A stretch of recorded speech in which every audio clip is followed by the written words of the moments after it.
Well, it's a very good morning from him, and of course, it's a very good morning from me. Welcome to my mortgage live stream. We're way into the end of March now, which is quite exciting because we had a really good day yesterday. We were out in the garden, which was rather lovely, wasn't it? And we've got Easter next week, which is a fantastic 4 days off for most people. Although the US and the UK are a little bit out of sync at the moment, apparently, because they moved their clocks forward. I think this weekend or last weekend. We're not moving ours forward until next weekend or the weekend after. So it's all a bit like a kerfuffle at the moment. So don't start communicating to the US at the moment because they'll be an hour behind us. Anyway, enough of that. So welcome to our live stream. Hope you're well. Hope you're enjoying your business and things are working well for you. Lots happening. Of course, there is a bit of a hiatus period, really, with the budget and possible election. Interest rates stay much the same. Banks trickling down their rates a little bit more. But we just need some good sentiment into the marketplace, really, before things start to really pick up. And they will by the end of the year. They will pick up. You wait and see. And obviously next year as well. So you need to look at your business to see what you can do with your business to make sure that you make ends meet this year. So talk to me if you want some ideas and some help on that. Talking about that, I read an article yesterday, and it's not funny. I don't know why I'm laughing because these people have lost quite a lot of money. Down in Milford, Milford up by the sea, on sea, down in the Solent, in the Isle of Wight, there's a number of beach huts which oversee the Isle of Wight and a few of the Napoleonic fortresses that are built into the Solent. And these people have bought these beach huts, but recently soil erosion and coastal erosion has meant that the beach huts have just like fallen into the sea. Anyway, they've lost their money, which is awful, awful for them. But they're complaining to the council that they said the council should have repaired the sea defences. Da, da, da. And the council came back and said, well, actually, no, that's not our responsibility. People buying beach huts should take due diligence, do some due diligence before they purchase them and check it out. And it makes you think. People buy properties, and we often organise property purchase for people. And we talk about surveys and valuations and structural engineers' reports, that sort of thing, because people do need to spend some money on making sure that the property is in good condition. But also they need to do some local searches in the area to make sure what's going on in the area. And of course, the local council will do that. But it's all automated now, and you can get software to do that for you at a price, of course. But little things like talking to neighbours. Are there any Airbnbs in the area that no one's told you about? Is there anything going on that no one's done an official complaint, so they don't have to disclose it? So go chatting down. I think a bit of due diligence is important for all people purchasing assets. And I feel sorry for the guy that spent 20 odd grand on a beach hut, which is now floating in the Solent. Sounds awful. Anyway, enough of that. Let's move on for that. Bailout society, it's called, isn't it? We're so used to being bailed out all the time on every opportunity. Gas, furlough, the works. Let's get on to our big topic today. I want to do another CeMAP 3 case study. It was very popular on YouTube. A lot of you are getting through your CeMAPs and into CeMAP 3, which is a particularly tricky territory, not merely the knowledge or content, but more for the technique that you need to use along the way. So I've got another case study I want to run through with you using some slides and all that good stuff. So let's head over there now, shall we, and get into our case study. Here we are. Let's get into our case study, Andy and Sue. So Andy and Sue then is our case study today, and it's contained in our revision guide, so you can take a look at the details if you wish to, but you have to buy the revision guide for that one. Anyway, Andy and Sue is a typical case study with 10 questions, and you've got 20 minutes to do it. So let's take a look at the case study to start with, to see what we've got and who we're talking to. Remember to take a good 8 to 10 minutes to digest the case study, make notes that you need to do along the way. So let's head into that now. So here we go. Here's the first bit. Let me move out the way so you can read that then. Andy and Sue are buying their first property in the UK. They've lived and worked in Germany. Interesting. They rented there, of course, like most Germans do. Andy is 28 and a structural engineer. Just talked about that, didn't we? He feels he has excellent prospects with his new employer. Nice one. Including the opportunity to work in Eastern Europe. He loves it out there, doesn't he? His current salary is 50 grand per annum. So a good salary. Nice and easy to work out affordability there, isn't it? Now, Sue is expecting their first child in 3 months' time. That's lovely. And they've agreed that she will not look for a new job for at least 1 year, obviously preferring to look after the child and all those lovely things. And good for her too. They saw a Victorian house Victorian, okay, 19th century stuff there. They loved and offered £290,000 against the asking price of 295. That's not too bad, is it? They've saved 29,000 for a deposit, plus enough to cover initial moving expenses. So they've got a good deposit there, so a good percentage. You don't need a calculator to work that out, do you? And they've got money to cover their removal expenses. So around about a 90% loan to value there or thereabouts. They understand that the lender that their advisor has recommended requires a higher lending charge, but don't understand this.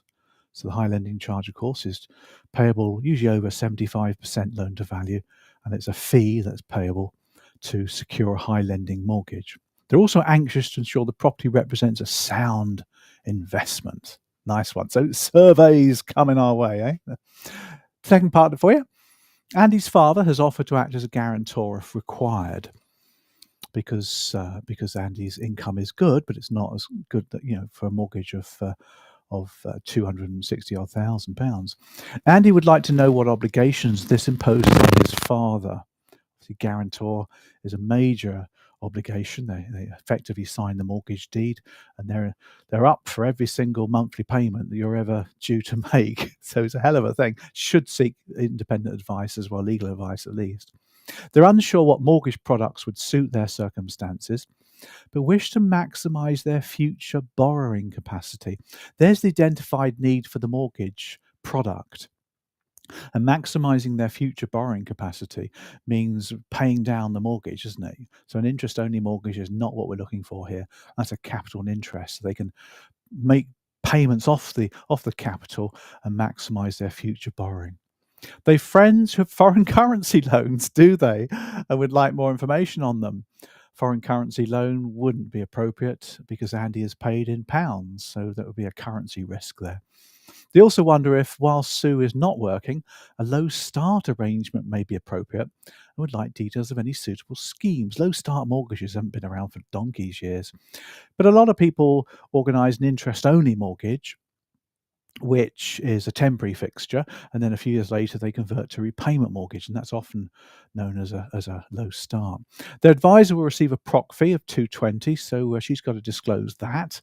Lenders also offer various property insurance options. Of course they do. There'll be a block policy and contents insurance. Andy and Sue are particularly interested in the index linking option and wonder whether this could be a result of overinsurance. Interesting one, that. With a buildings insurance policy, the sum insured will increase each year in line with index linking. Now, they don't index link it with the CPI or RPI. They index it with a special rebuilding cost index. So it shouldn't really overinsure because of that. It's not using the CPI or the RPI, which often is out of sync with building costs. So I've taken you through that case study. I've also added a bit here and there, haven't I, just to give you a bit more flavour, because you need to remind yourself of the kind of topics that you think that case study is going to bring out. And they do. So let's have a look at some of the questions then, and we'll go through these one by one. So let's go to the first page of questions. We obviously can't see that, so let's zoom in and see what we've got here then. Number one, in the circumstances indicated, the lender is likely to be most interested in which one of the following details on the mortgage application form. So which one is most likely to be of interest to the lender? So let's see if we can eliminate or keep some of these, shall we? A, Sue's most recent annual salary. She's not working now, so her income is not being taken into account. B, Andy's former UK employment history. He's been working 5 years for his previous company, or his current company, his previous company, so they're not going to look at that, are they? C, their property rental history. Ding! The fact is that property rental, they're renting in Germany, they'll want to know that they've been making every payment needed. D, their lack of current dependence. Well, that's a bit silly, isn't it, really? I'm not sure if you're allowed to ask that question either. So C would be the right answer there, their property rental history. Nice one. Okay, next question. With regards to available survey and valuation products, their stated objective. Okay, remember they wanted to make sure that the property was well looked after. They're anxious to ensure the property represents a sound investment. And it's a Victorian gaff as well, so it's quite old. So what are we looking at here then? With regards to available survey valuation products, their stated objective indicates that A, the report commissioned by the lender will be adequate. The basic valuation is not right for a Victorian property or that price anyway. It's ridiculous. B, they should ensure they have some comeback in the future. Okay, well, the full building survey will give plenty of suability, if you like. If the surveyor, if she doesn't report all the right issues, you can sue the surveyor. So B is probably a good answer. C, a middle of the road approach provides sufficient guarantees. That will be the home buyer's report, and it doesn't really give you sufficient guarantees. D, whilst all options should reveal defects, cost is the main consideration. Well, they've never said that. They want to make sure that the property represents a sound investment. So the answer for that one then would be B. They want a full building survey here. Let's not muck about with Victorian properties. Okay, nice one. Next question then, number 3. The mortgage repayment method which matches their stated objective. Now remember, their objective then was they want to make sure their future mortgageability is maximised. They want to make sure that they can, borrow. Future borrowing capacity is maximised. So a capital interest mortgage is needed here. So is it A, include a gradually reducing interest element? Ding! That might be the one because that's a capital interest mortgage. Because first few years, of course, it's massive interest payments and then it reduces.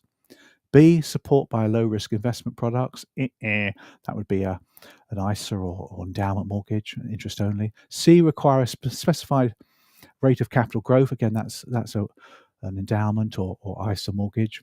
D, offer potential tax-free lump sum at maturity. That would be a pension mortgage, wouldn't it? So you see what they're trying to do there. So again, A would be the answer there because it's a capital and interest. Nice one. Okay, let's go on to our next page of questions then, and we'll zoom in here. Okay. Number 4, when assessing the affordability of their application. Okay. A, Andy and Sue must undergo a full affordability assessment. Well, I would suggest that's the right answer, wouldn't you? B, Andy could choose self-certify. That's not been around since 2008. C, Andy could elect to be treated as a business customer. That's nonsense because he's not. D, the lender could offer Andy and Sue an execution-only process. That sounds pretty painful, doesn't it? Executing your borrowers before they're even borrowed. No, that's ridiculous. That means that there's no advice given, and the lender wouldn't do that on mortgage, not on their situation anyway. It just wouldn't happen. So A is the answer there. Nice one. Okay, next question then. To comply with MCOB rules on disclosure, Andrew's advisor must inform him of the lender's proc fee. Well, they do, don't they? So the answer there, I can go straight to that one then. We've got B, the advisor must inform Andrew of the exact amount of the fee. The other ones are just sort of red herrings answers. That's you just have to do that. That's just, it's the right thing to do anyway. Don't forget your broker fee. You need to inform them of that as well, of course. And any commissions that are coming your way need to be shown in the key features or the KFI documents later on down the line for the insurance especially as well. Good. Number 6 then.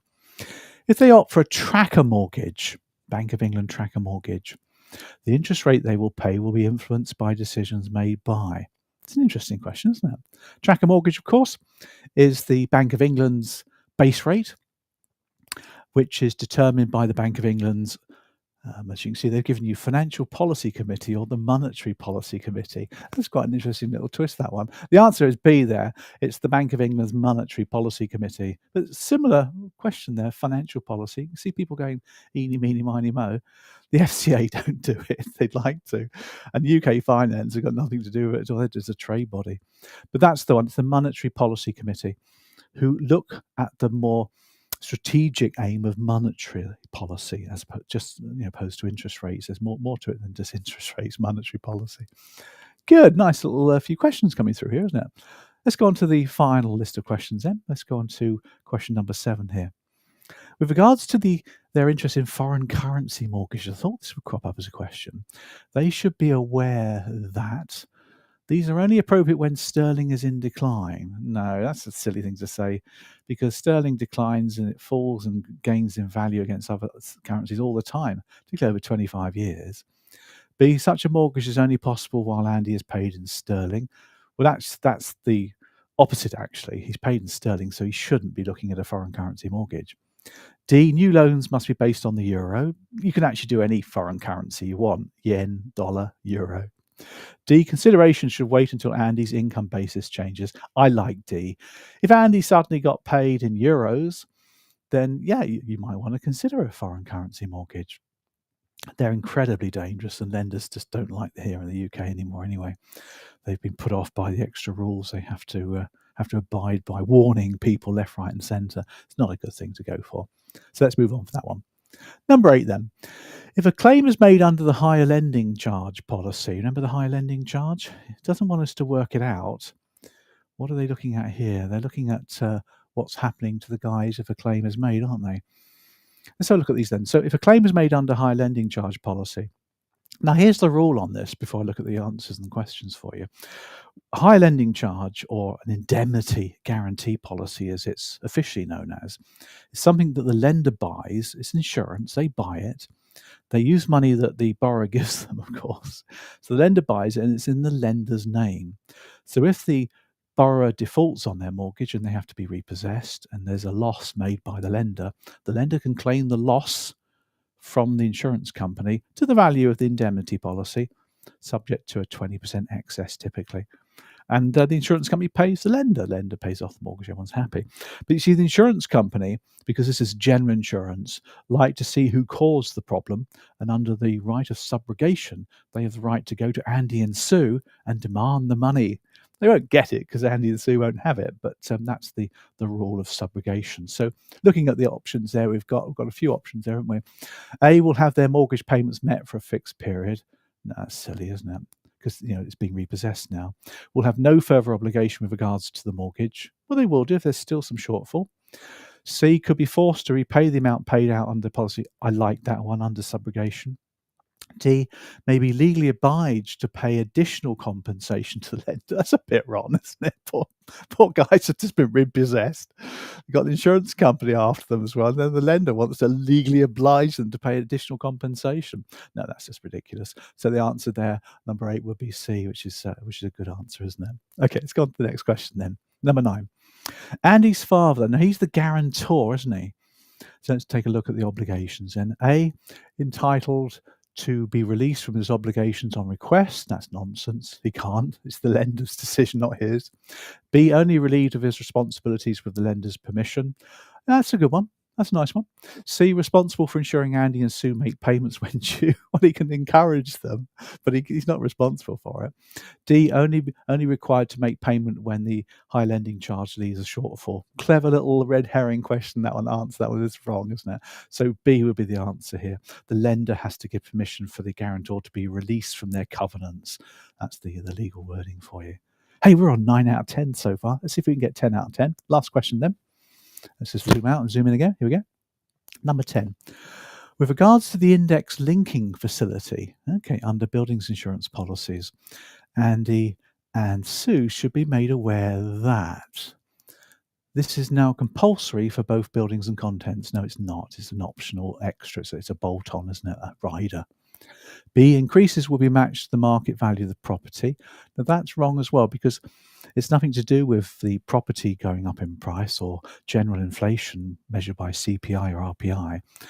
Then the index linking is done by the rebuilding cost index, what it costs for building materials and building costs. That's the index they attach it to.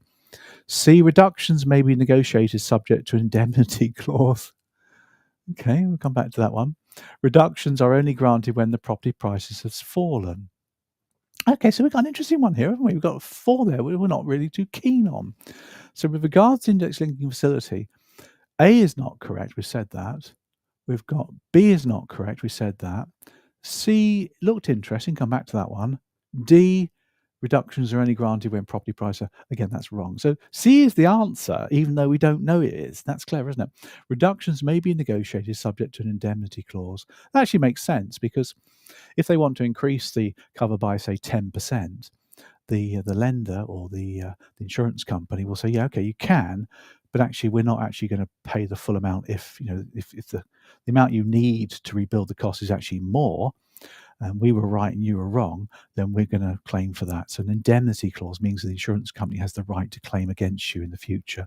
It's a nasty bit of sentencing there, but actually we got there by the 3 wrong answers, which is actually not a bad way of doing it. All right.